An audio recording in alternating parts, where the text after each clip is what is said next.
Picture this. It's January 2020, and Tom, a 28-year-old accountant from Leeds, walks into a dealership with £15,000 saved up. He's excited.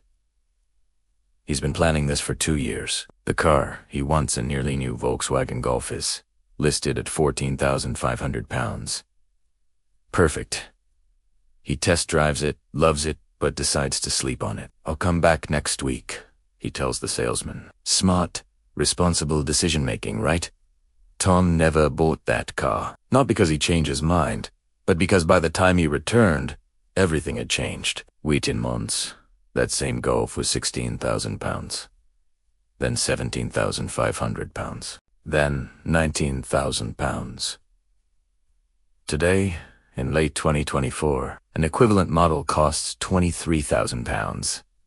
Tom watched his savings 2 years of careful budgeting lose 35% of their purchasing power in less than 4 years. He didn't get poorer on paper.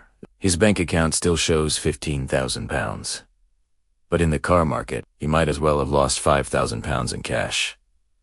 Tom is furious, confused, and stuck taking the bus. And he keeps asking the same question everyone's asking.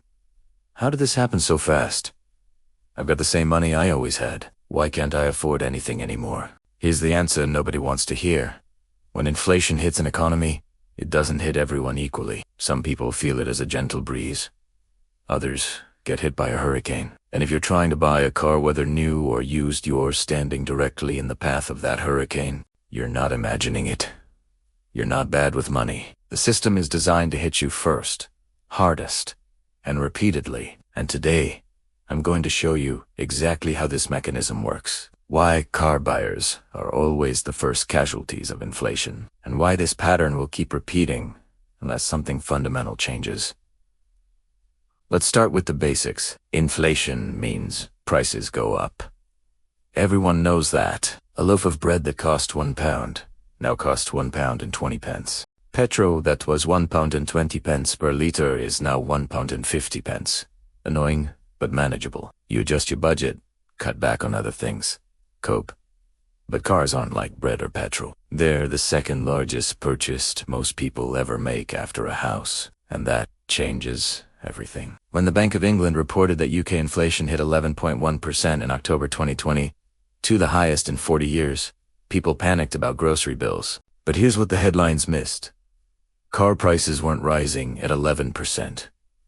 They were rising at 25%, 30%, sometimes 40%. The Office for National Statistics data showed that between 2020 and 2023, average new car prices in the UK increased by 43%. Used car prices jumped 47%. Meanwhile, wages increased by roughly 15%. The gap between what people earn and what cars cost exploded. In America, the story was identical. The Federal Reserve tracked inflation at around 20% cumulatively from 2020 to 2024.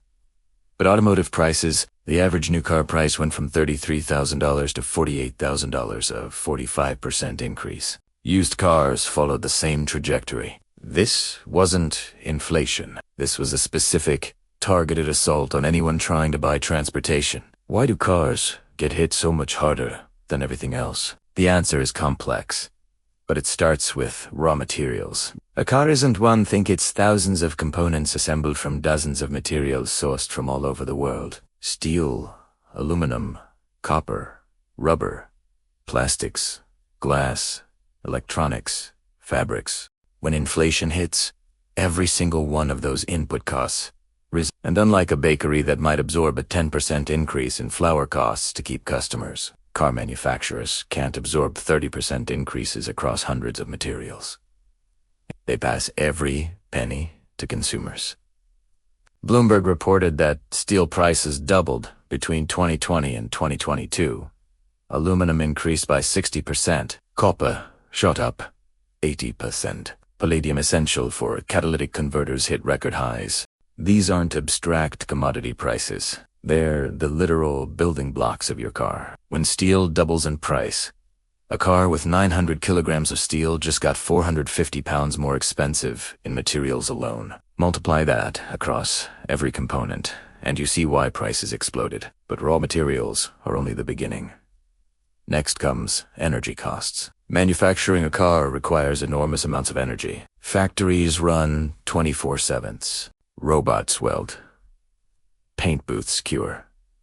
Assembly lines move. All of it requires electricity and natural gas. When energy prices spike, which they did dramatically during 2022 to 2023, manufacturing costs skyrocket. In the UK, industrial electricity prices increased by over 100% in 2022. In Europe, natural gas prices went up 400% at their peak. Factories couldn't keep producing at old costs. Either they raised prices or they shut down. Then there's shipping. A car manufactured in Germany needs to reach a dealer in Manchester. Components made in China need to reach a factory in Birmingham. The cost of moving things exploded during inflation.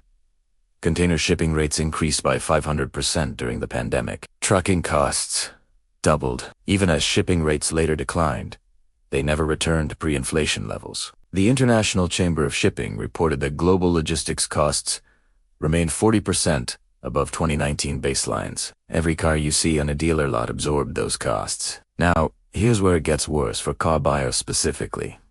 Interest rates. When central banks fight inflation, they raise interest rates.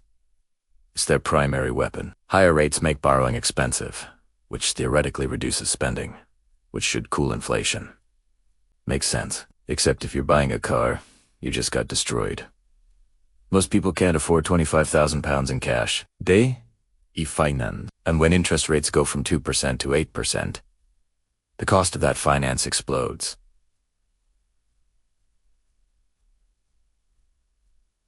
Let's use real numbers. A £25,000 car on a 5-year loan at 2% interest costs about £26,300 total. The same car at 8% interest costs £30,400 total. That's £4,100 more for the exact same vehicle. You're not getting a better car. You're just paying a massive inflation tax through interest rates. The Bank of England's base rate went from 0.1% in 2021 to 5.25% by 2023. Car finance rates followed, jumping from 3 to 4% to 8 to 12% for typical buyers. Subprime borrowers, people with less than perfect credit, faced rates of 15 to 20%. Suddenly, that £20,000 used car costs £27,000 after interest. You're paying £7,000 extra just for the privilege of borrowing during inflation. And this is a cruel irony. Inflation hits your purchasing power, making cars more expensive. Then interest rates hit your borrowing power, making financing more expensive. You get hit twice. It's a double penalty, specifically targeting people trying to make large purchases. If you're buying groceries with cash, interest rates don't touch you. But if you're buying a car with finance, which 90% of people do, paying the full inflation premium plus the interest rate penalty. Meanwhile, people who already own assets do fine. If you bought a car in 2019 for £15,000 and it's now worth £20,000 used, you gained £5,000 in value. If you own property that appreciated, you're richer. Inflation rewards asset owners and punishes people trying to acquire assets. It's regressive. It makes inequality worse. But there's another factor that specifically destroys car buyers during inflation. Insurance costs. You finally scrape together enough for a car. You get the loan, then you get the insurance quote, and it's doubled. In the UK, average car insurance premiums increased by 58% in 2023 alone. By 2024, the average policy costs £635, annually up from £400 in 2021. For young drivers under 25, it's over £1,200. Some are paying £2,000 to £3,000. Why? Because everything that goes into insurance costs has inflated.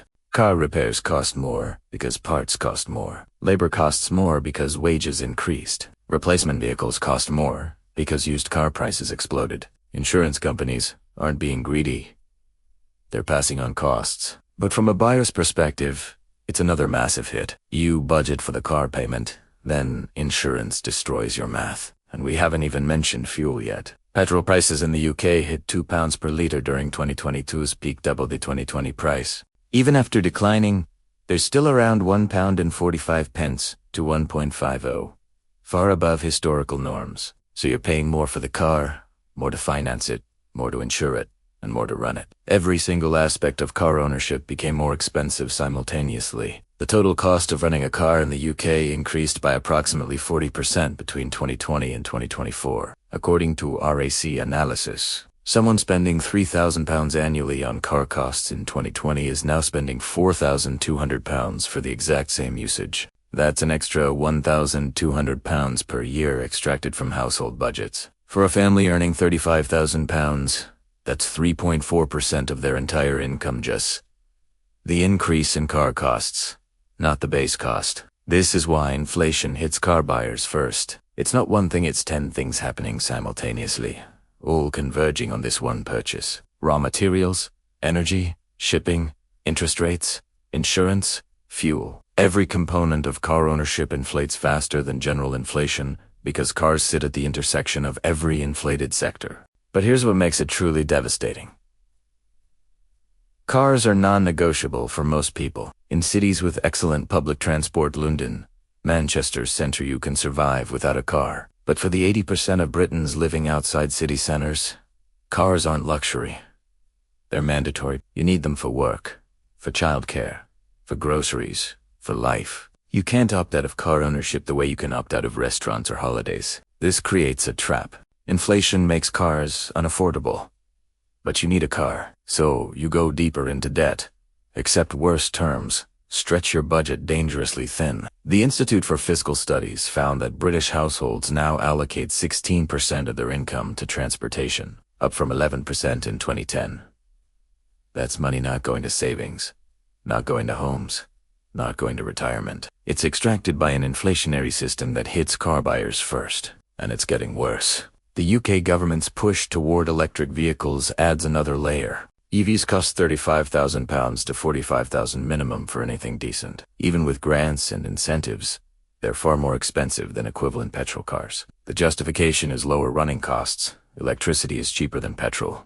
Maintenance is less. But those savings take years to materialize. In the meantime, you need £40,000 up front or massive monthly payments. During inflation, this becomes impossible. Interest rates are high, so financing that £40,000 EV costs £48,000 to £50,000 total. Insurance for EVs is more expensive because repairs are complex and parts are expensive. You're being told to switch to EVs for environmental reasons, while inflation makes them economically unattainable. It's a policy collision that punishes consumers. The average person watching this has probably felt all of this personally. You've watched your car fund stagnate while prices sprint away. You've gotten insurance renewal quotes that made you nauseous. You've seen finance offers with interest rates that seem criminal. You're not alone. Millions are trapped in this exact situation. Tom, that accountant from Leeds, eventually gave up on buying. He's spending £250 monthly on Uber and taxis to get to work and run errands. Over a year,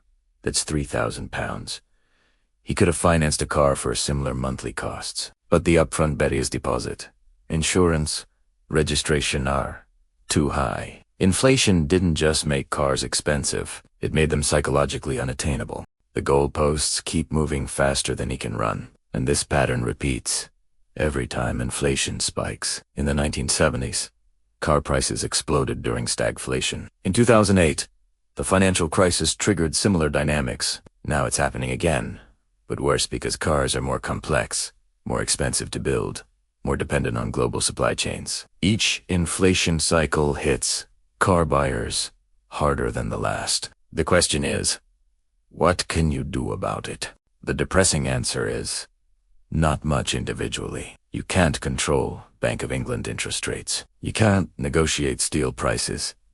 You can't force manufacturers to eat costs. You're a price taker in a market designed to extract maximum value. Some strategies help marginally. If you can delay buying, wait for interest rates to fall, though that might take years. If you can buy used rather than new, you avoid the worst depreciation hit, though used prices are also inflated. If you can pay cash, you avoid interest, though few have that option. If you can move somewhere with public transport, you can opt out, though that's not realistic for most. The real solutions are systemic. Governments could cap interest rates on essential purchases like cars. They could mandate affordable vehicle options. They could invest in public transport so cars aren't mandatory. They could regulate insurance companies. to prevent profiteering during inflation. But none of this is happening. Politicians talk about affordability while policies make everything more expensive. Central banks raise interest rates to fight inflation, which makes sense. But on a human level, it's cruel. You're already struggling because prices are high. Then they make borrowing expensive, too. It's like fighting a fire by cutting off the water supply. Technically logical, practically devastating for anyone caught in the flames. The automotive industry certainly isn't helping. During inflation, they discovered that scarcity is profitable. Selling fewer cars at higher prices generates better margins than volume sales, so they keep production constrained. Inventory low, prices elevated. They're not solving the affordability crisis, they're profiting from it. And the financial system is feeding on the chaos. Car loans are now longer than ever. 7 years is common in the US, 6 in the UK. This isn't to help consumers. It's to make unaffordable cars seem affordable by spreading payments over eternity. You'll pay £30,000 total for a £22,000 car, but the monthly payment fits your budget, so you sign. The system extracts more money while appearing generous. Insurance companies are similarly opportunistic. They raise premiums 50% and blame inflation. But their profits are at record highs. They're not struggling, they're capitalizing on crisis to reset pricing permanently higher. Regulation could prevent this, but regulators are passive or captured. Meanwhile, wages aren't keeping pace with any of this. UK wage growth was roughly 6 to 7% during 2022 to 2023, by historical standards. But car costs rose 25 to 40%. Insurance rose 58%. Fuel doubled. The gap between earnings and costs widened dramatically. Workers got raises that felt meaningful, then watched them evaporate at the dealership. This is the story of inflation in action. It's not an abstract economic concept. It's Tom watching his £15,000 savings lose purchasing power while sitting still. It's families choosing between car repairs and groceries. It's young professionals priced out of mobility and opportunity. It's pensioners unable to replace aging vehicles. It's the systematic destruction of financial security for anyone without significant assets. And it's going to happen again. Inflation isn't a one-time event. It's cyclical. The next crisis, whether geopolitical, environmental, financial, will trigger another inflationary spiral. And once again, car buyers will be first in line to get crushed. Raw materials will spike. Energy will surge. Interest rates will rise. And ordinary people will find themselves unable to afford basic transportation.